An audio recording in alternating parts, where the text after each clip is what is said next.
Well, hello everybody. It's the 1st of May and it's bank holiday, but obviously flower farmers bank holidays at this time of year. What's nice about a bank holiday though is that the phone doesn't ring. And so I treat it as a great day to get loads done in the garden, and I don't reply to any emails or anything. Hold on, that's Fabrizio.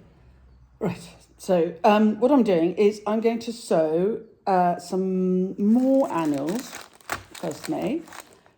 Probably not the last I'll sow, but I'm going to sow my tender people, like zinnias, some cosmos, lots of amaranthus, bells of Ireland. I was so late because I used them in the autumn. I've got also some French beans and some runner beans and some squash to sow, more peas and more salad. So I've got lots of seed sowing to do. I'm going to just fill this little pot of peas with water and let them sit in it for half an hour or so before I plant them. And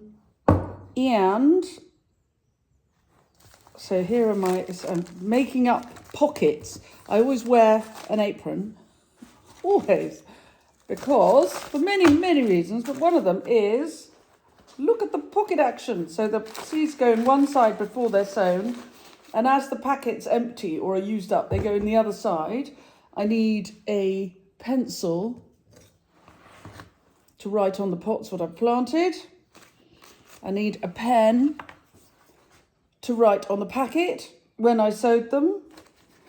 And everything else is in the polytunnel. So come along. This is what I call a happy day bank holiday. I've got so much to do. The children luckily are elsewhere. Fabrizio is also very busy because the deer fencing starts tomorrow. So go on, let's go and get a load done without any disturbance. And no, I'm not answering emails. So if you're new to the channel, you're very welcome. Please do subscribe. Press the bell icon and we'll tell you when we've got more clips. And if any of the tips and tricks I give you along the way are useful, you can always buy me a coffee, or better still, join my club. The club is all about growing, floristry, growing flowers for pleasure and profit. Nearly all my clips have a little extra bit for the clubbers. And the club we have lives at 5s with lots of Q&As, most Thursdays during term time. Anyway, on we go. Here's my workbench on the left. Very good to have a workbench just around hip height.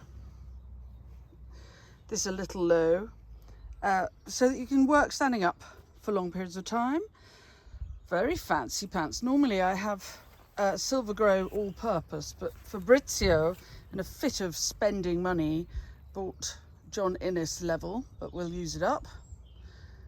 I've got, yeah, and on we go. If you're sowing seeds, put the tray that you're sowing into in a tray, and it'll catch any spare compost.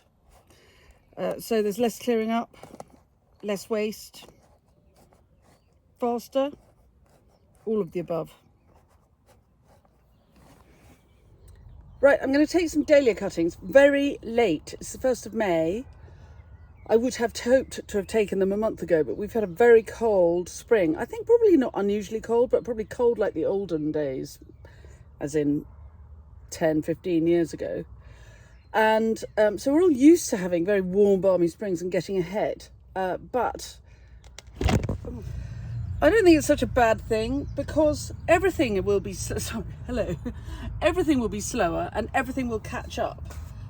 So I'm not in a mad rush, because the roses will flower later, the peonies will flower later, everything will be a little bit later, and so I won't be out of stock, if you see what I mean. And I don't want my dahlias to be really in flower till mid-August, because that's when I start to sell them. That's when my market for dahlias, actually, really, I'm steaming up here, is mostly in September. So I'm not in a mad rush. Anyway, these are perfectly all right. I took them on the 15th of April, and you can tell they're perfect. I'm not going to pull them out because they're rooting, but you can tell they're perfectly all right because they haven't flopped.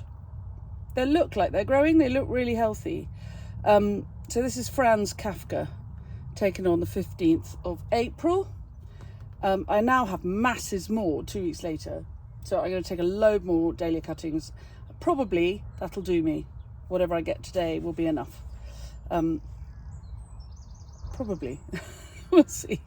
Right, production line. Pots ready. Dahlias ready. Good knife. Useful scissors for making a dibbing hole. And I'm treating my dahlias, which I very rarely do, but I'm running a bit late, to rooting powder. I don't normally use it, but I'm not usually running quite so late. Right, dahlia, dig in. There she is. Fairly close. I took it fairly close to the tuber. Dip it into the hormone rooting powder. Shake off any spare. Using snips, make a hole in the compost. Pop it in. Squish it down and repeat.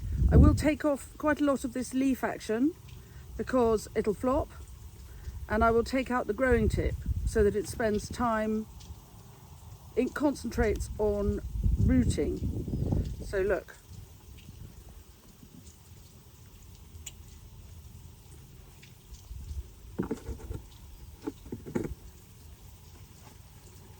I need to turn it around so you can see what I'm doing. Here's the growing tip. Snip it out. Gone. Taking that out. See these fat leaves? I'm going to take half of them off. You've got to leave enough for the plant to photosynthesize, but not so much that it'll flop. And I'm going to put these in the shade. Very important, because in the sun they'll flop. I'll show you when I've done a bit. And here they all are in the shade. Pretty little things. Right, it's the end of the day, and there's a speckled wood on the hawthorn blossom.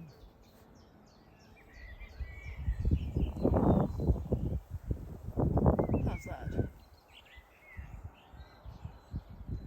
It's been a really odd day. I had a phone call at lunchtime with really, really shocking news.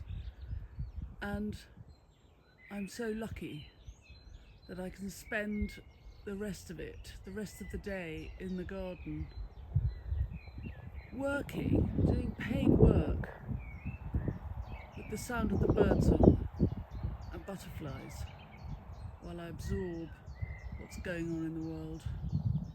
So the dahlia cuttings have been taken, so good. A bit more seed has been sown, not as much as I hoped, but we're getting there. And now I'm off to a meeting about the village coronation party. So life does go on. Anyway, I hope your dahlia cuttings are coming on. Don't panic if you're late with things. The world will go round and time will pass and all will be well. And we can't control anything, which is why gardening is so good for people's mental health. Have a good evening, everyone. I'll see you later.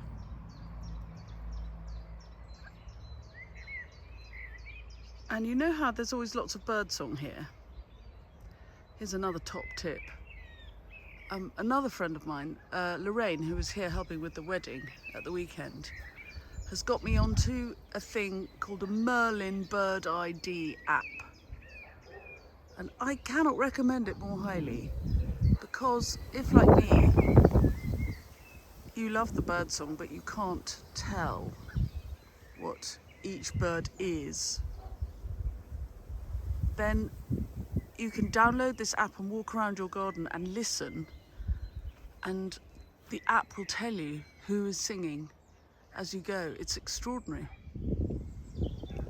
And one more thing before I go. Are you planning a no-mow May?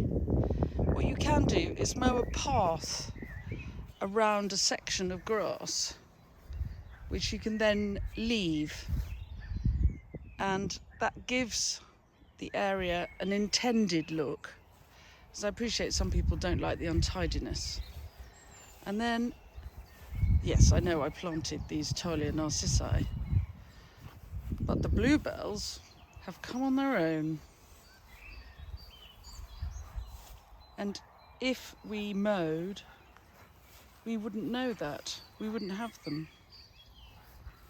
And look.